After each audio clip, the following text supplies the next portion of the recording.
Hi, and welcome KCIW listeners at 100.7 KCIW.org, Brookings, Oregon, and syndicated listeners at KZZH 96.7 FM, Access Humboldt, Eureka, California. So this is Joyously Free. It's radio time with me, Joanie Lindenmeyer, the best-selling author of None Better, an amazing love story. I'm so glad that you are tuning in today.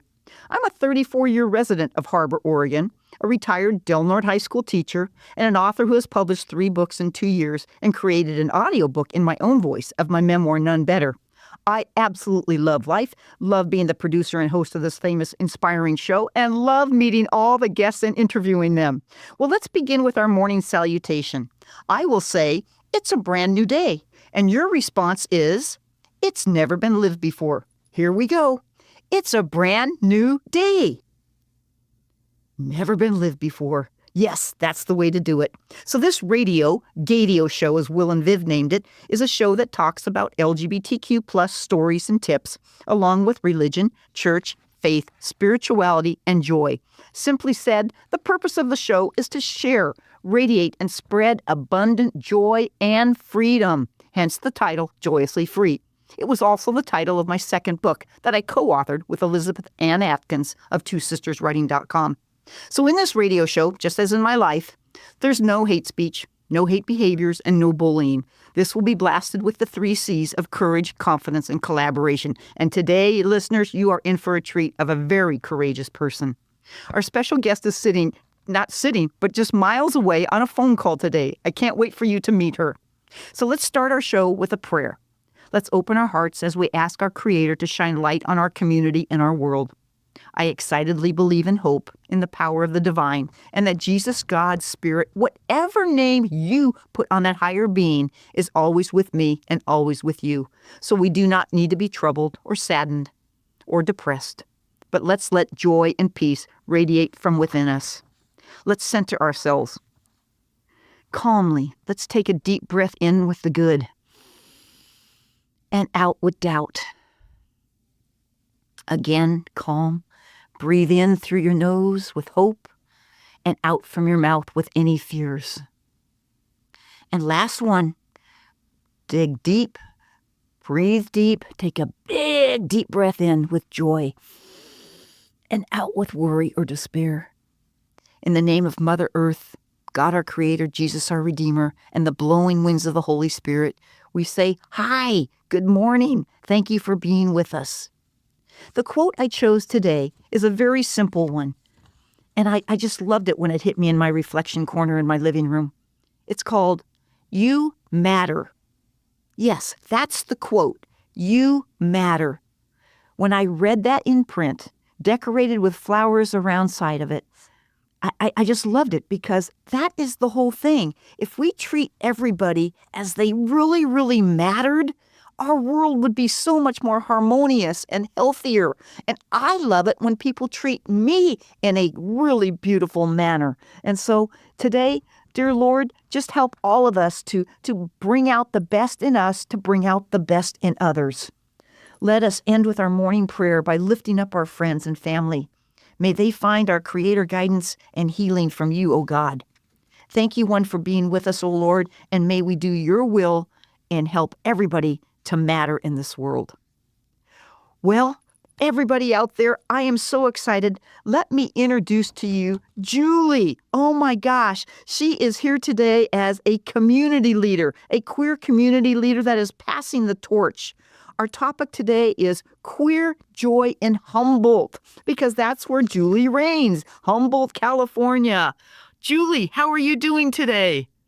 I am doing lovely. I'm caffeinated. I had a good sleep last night. I'm just feeling really refreshed and just so honored to be here. Oh, thank you. Thank you. I'm glad that you're refreshed and feeling good. I think every time I've seen you or talked with you, your attitude has always been superb, and you matter in my life. That is absolutely the truth. You matter in my life. So, well, how about telling the listeners a little bit about yourself, Julie? Yeah, so my name is Julie Tyler. I use they, them, and she, her pronouns, and I live in Arcata, California, in Humboldt County. I'm originally from Napa, and I moved up to Humboldt County in 2013 to go to what was then Humboldt State University, now Cal Poly Humboldt, and I majored in elementary education. Following that, I worked in some elementary schools, and I was a former teacher for about 4 years, and from elementary all the way to middle school. And I currently work at Queer Humboldt, which is a LGBTQ nonprofit. I've been here since August of 2024, and I am the youth mentor and policy specialist. So I uplift queer youth and participate in advocacy efforts locally and in Sacramento. I love my job, love making a difference in my community, and I just feel really honored to be here doing this work. Oh my golly, you have accomplished so much in your life already. First off, going to university, graduating, getting your teaching credential, teaching, and now a youth mentor. Hey, would you talk to us a little bit about who are some of those youth that you mentor? Yeah, so we have several youth participants who are college age students and high school students as well. My main youth that I mentor in the office is our college core interns and our bachelor in social work interns. There's seven of them all together. It's like we're in a classroom again. Oh, wow. Um, but yeah, I mentor them. We help them do tasks like such as helping out other events, planning events, doing things in the community, tabling at different events, and really just giving them the power to be leaders in our community and to really, each of them have their own majors and their own focuses that they want to study, but they want to tie being queer and like doing work in nonprofit and working with the queer and trans community as a part of their work. So really giving them the skills to develop to be leaders and to do this kind of work and to support people in our community is something that we have done with interns for the last 3 years. Right on, right on. So, do you have specific programs for leadership for the youth? We do. We have our youth participant program. And so that's where we have our interns come in, where they are signing up to be with us for the whole school year. So that is what they do. And so, we're going to have them go to like Sacramento, for example, to the state capitol for like an advocacy day in the spring, and to really have them develop the skills to like vocalize issues that are in their own community that are affecting their own selves. And we also work with high school youth a little bit. Like we just did a program where we had high school youth do an online training to support their friends with mental health and how to recognize mental health issues within their friends and families. So we go out and we involve the youth that way. And we also have a transgender youth support group that we have once a month as well. Wow. So if somebody doesn't know about these programs, how do they get a hold of you? Yeah, so we have our website, queerhumboldt.org, on our website. And if you go to program section, it lists all our programs. We have a mental health program, we have our education program, we have our Two Spirit program, we have our mutual aid program. And so our website has so much information on there that you can find. You can also email us at info@queerhumboldt.org. And if you have any questions about any of our services or what we offer, or if you're looking for something specific, um, you can definitely reach out to us as well. Right on, right on. And I know you offer all these programs, but to me, most importantly, the very first time I met you, Julie, you are a mentor. You are a mentor and you vocalize issues and you help other people to vocalize those issues. What would you say would be like the top two or three issues right now that need to be vocalized for the queer community? I think trans youth and queer youth in general and how they are being affected in schools during this political climate. We did a survey, Queer Humboldt did a survey in the last couple years with our local schools, and we found that a huge percentage of queer and trans students were not using the bathroom because they were scared to be harassed, to be bullied, and that trans students specifically were dehydrating their bodies so they wouldn't use the bathroom. And so I think that's one big issue is like school climate right now with our youth, with our queer and trans youth. I also feel like there is a huge fear with the political climate in general within the LGBTQ community with gender affirming care being taken away, with our rights to be human, with people not being able to be visible and being who they are, and just having their safety be at risk. In Arcata, I feel lucky for as a trans person to feel safe, but there's so many other parts of Humboldt and outside of Humboldt where I don't feel safe. And so I think just safety is such a big is one of the biggest issues right now. And I think people with their mental health is starting to be really affected by that and like by just the ongoing jabs, as I say, that we are constantly receiving uh, from the current leadership in our country, but also from people who are hateful and bigoted. Mm-hmm. Mm-hmm.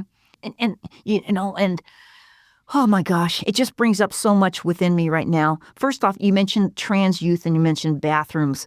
Bathrooms have been an issue for years and years and years. What's the situation literally at the university with bathrooms for everybody and at the high schools in Humboldt County? Yeah, well, there is a current law for a state law that all K through 12 schools must have a gender neutral bathroom by the next school year, by after July of 2026. So there already are schools like K through 12 schools that are having gender neutral bathrooms or designating a bathroom to be gender neutral. So that's currently something that's in action right now. But with like new school buildings, they must have a gender neutral bathroom included in the layout. Uh, and I think the same goes for the university. I know the university has been installing gender neutral bathrooms as well over the last couple years and has a map of where those gender neutral bathrooms are.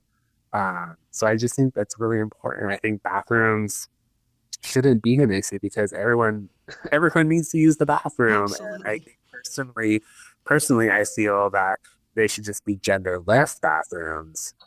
And because often what we find is when there is a gender neutral bathroom, that's where all the trans and queer kids go.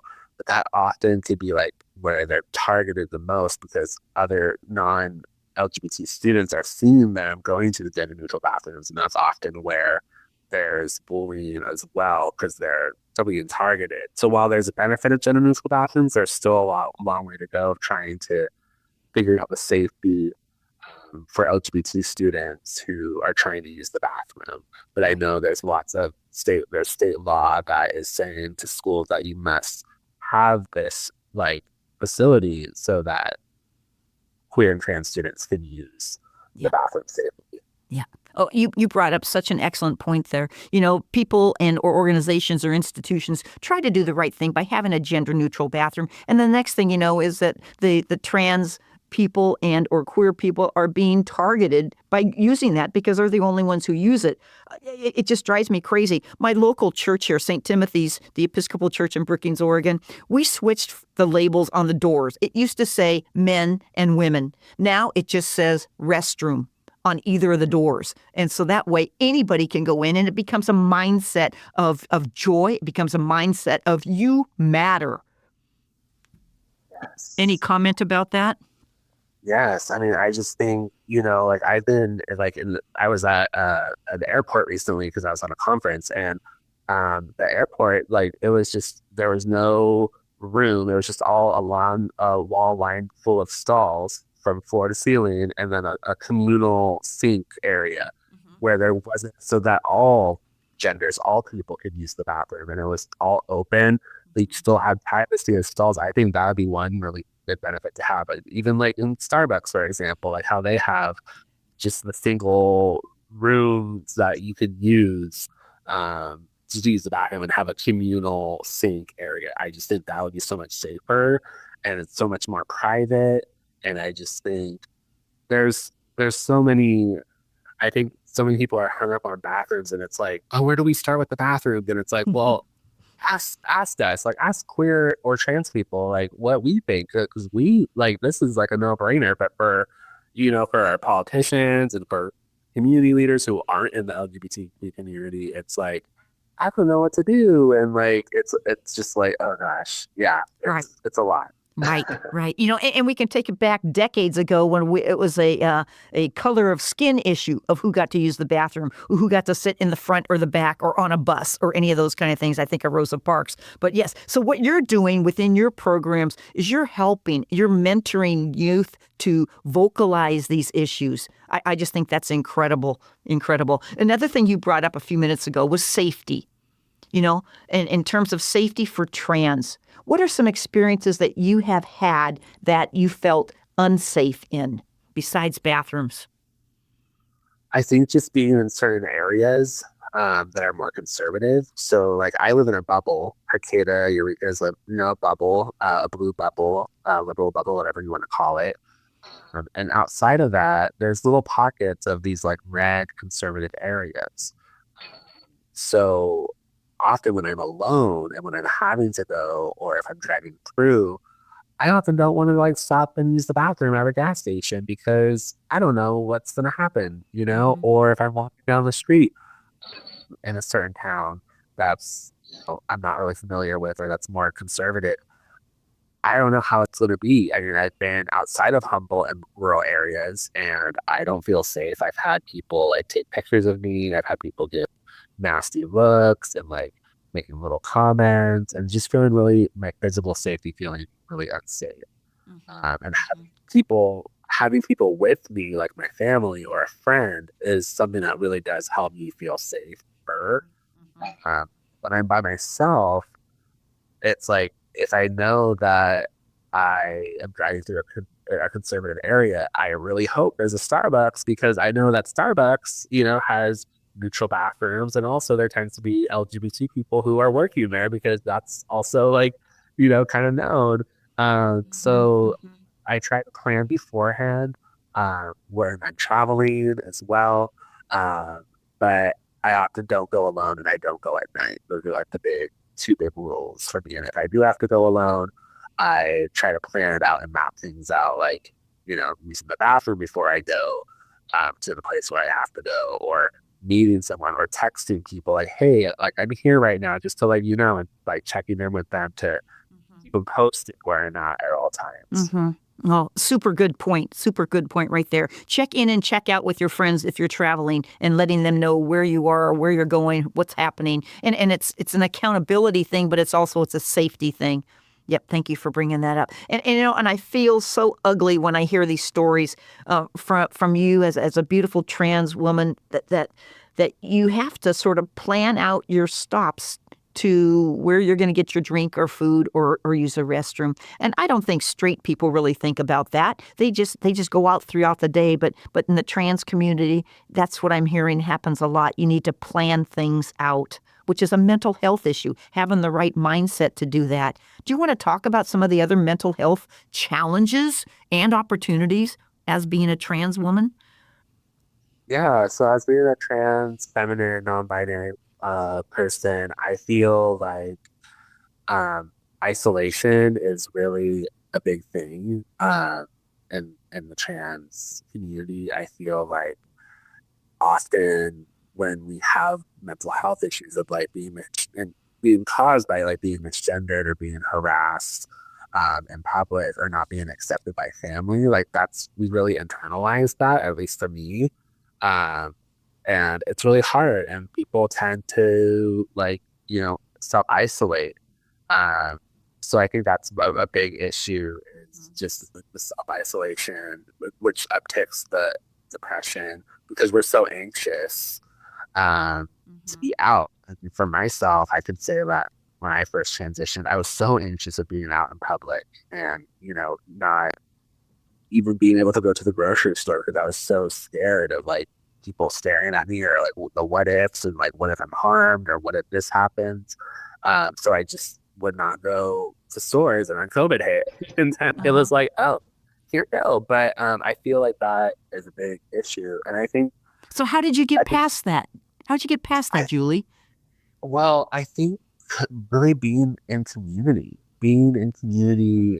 has been so important during these times, What does especially when that mean? A there's lot of people don't understand. What does mean being in community mean to you?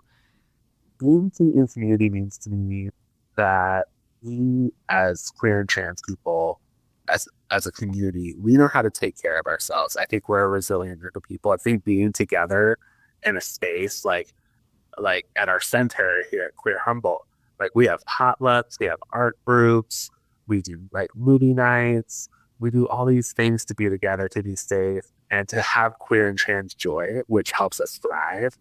Um, as a community, as an LGBT community, we've gone through hard times in our history, but we've persevered together through action, through love, through joy. And I think just being together, and having chosen family and more being more open with each other about what our fears are and helping us like guide through like our elders that and our ancestors and our queer ancestors that have come before us. Like I think that really has helped as well. But I think community really means like taking care of each other Yes, yes. you know, and really just helping us get through these really hard times. But I just think LGBT people, I think we're one of the most resilient group of people out there because we're High tens just, on that one. I so agree. Oh my gosh. Personally, yes, yes. And to me, yes, those are those joyously free moments that turn into a joyously free life when you finally feel good about who you are and you really don't care of what other people are even thinking about you. You're just being the best you because you matter. yes, yes. And I just think like, there's so many that I've had so many queer and trans friends that have helped me get through so much and from their low life experiences, and maybe they transitioned earlier or came out earlier before me, so they have some life experiences and skills that they pass down, Hmm. uh and just being amongst each other like in a group, like for pride or just for a support group, and really um listening and comforting each other, and when society's not Yes. comforting to us, I think is really important and really helps a lot. It has helped me a lot so Absolutely. much. Yep, yep. Well, and I'm going to take a guess here. I'm going to take a stab at this. You started our conversation saying that you were an elementary ed teacher.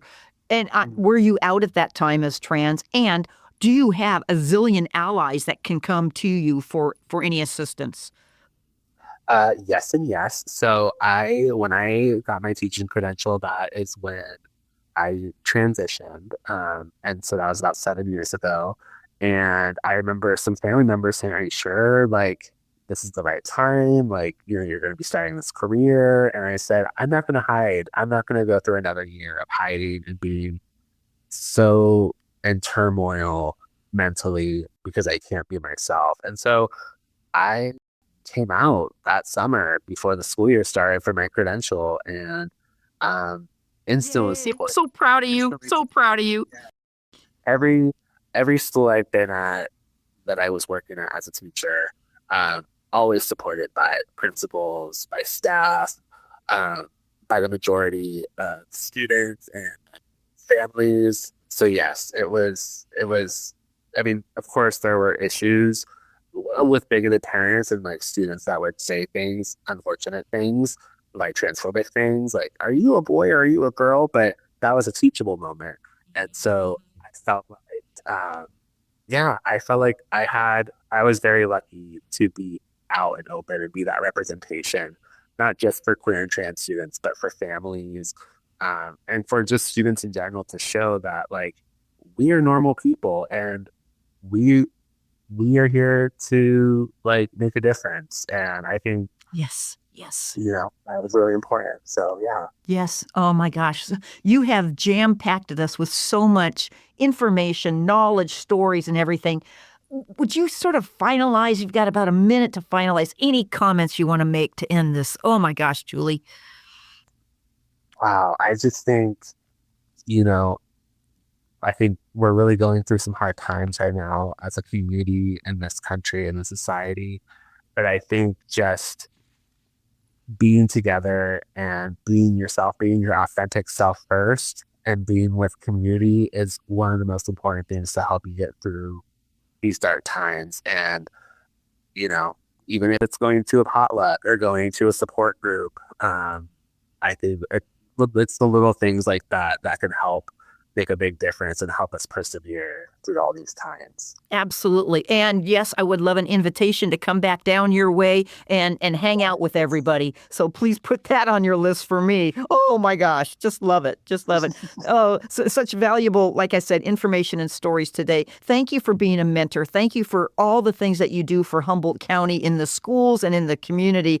Oh, I want to thank you, all the beautiful listeners on the gorgeous coast of Southern Oregon and Northern California, for being with us, being with Julie and I today in a joyously free manner. We hope that you've been inspired and challenged by what Julie has had to say today. And, I just hope that you can continue on, everybody, to look at people in a very non-judgmental, just in a very happy mode.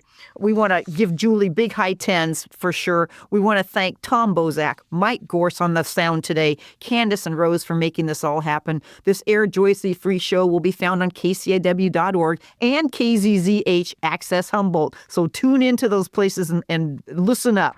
We also want to give a shout out to two sponsors that I have of Joyously Free, Steve Van Cleve from Alaska and Sally and Todd Roy right here in Brookings, Oregon. Thank you for sponsoring Joyously Free. My books are available and everywhere that you can find them, but most importantly, smile big, wear bright colors, and you matter.